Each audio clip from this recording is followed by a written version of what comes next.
Welcome back. On today's episode, we'll be talking about the Bunny Man. In 1970, a couple was driving and parked near a train overpassing the bridge for a moment to get their bearings. As they did this, a mysterious and threatening figure appeared out of nowhere.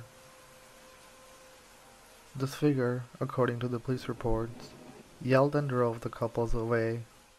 When the police report was written, the couple said they didn't have a very good look at the person who threatened them.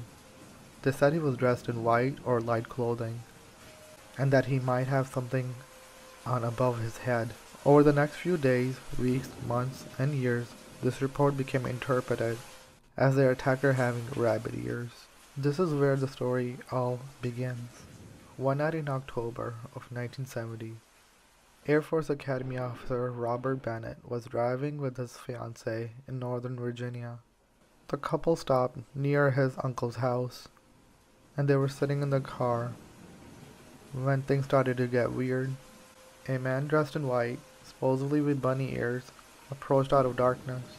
He began to scream at the couple that they were on his private property, that he was going to report them to the police, and that he'd gotten their license plate number. This would have been merely off-putting except for what he did next. All of a sudden, the man with bunny ears threw a hatchet at the windshield of the car, nearly hitting the couple. They quickly sped off to the police station. The hatchet was still in the car. The police later began looking for a man in bunny outfit. Although at the time, they couldn't find any suspicious in the area. That was the first reported incident involving the Bunny Man. But who exactly is the mysterious Bunny Man? One of the most common theory and legends of the Bunny Man is that he's the spirit of a crazy man who escaped an asylum way back in 1904. A group of criminally insane people were being transported by a bus to a new facility.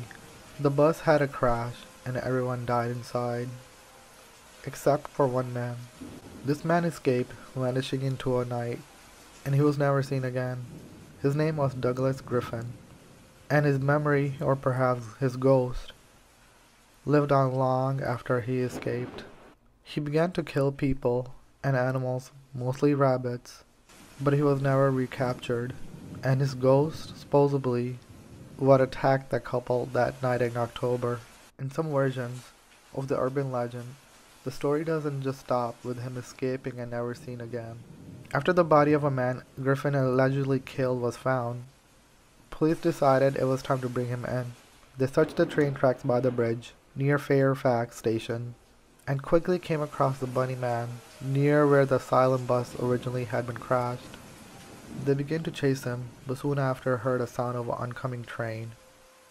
Rather than running away from the train, Griffin puts himself directly in his path.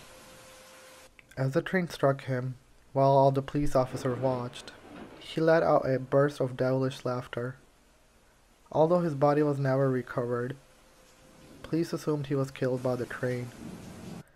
That makes the bridge his final resting place, and that makes the reason why the bridge is now haunted. Thinking that Griffin had died, or the Bunny Man had disappeared, everything went back to normal. Then one night on Halloween in 1905, a tale goes a bunch of kids went to the bridge to drink and enjoy the holiday. By morning, they were found dead. Their throats were slashed, their body parts were gutted, and their bodies were hanged by the bridge for the passing cars to see.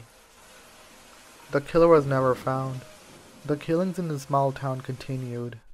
Teens were hung by the bridge every decade or so, and no one was caught or witnessed who did it. Even now, his memory and his legend lives on. According to the town people, you can still see the spirit of the Bunny Man and his victim by the bridge underneath the tunnel. People say if you go there on Halloween night, you'll see a group of kids having fun. You'll hear noises like they're having so much fun. And moments later, nothing will be there. Some people also say, right before midnight, you will see rabbits near the bridge. Some people also say right before midnight you can see the bunny man himself under the tunnel. At midnight exactly, he will appear under the bridge and his soul will glow brightly, blinding you. If you don't run at this point, he may kill you and hang your body underneath the bridge. I hope you enjoyed today's episode, and if you did, please give it a like and subscribe. I'll be back tomorrow with a different story. Until then, take care.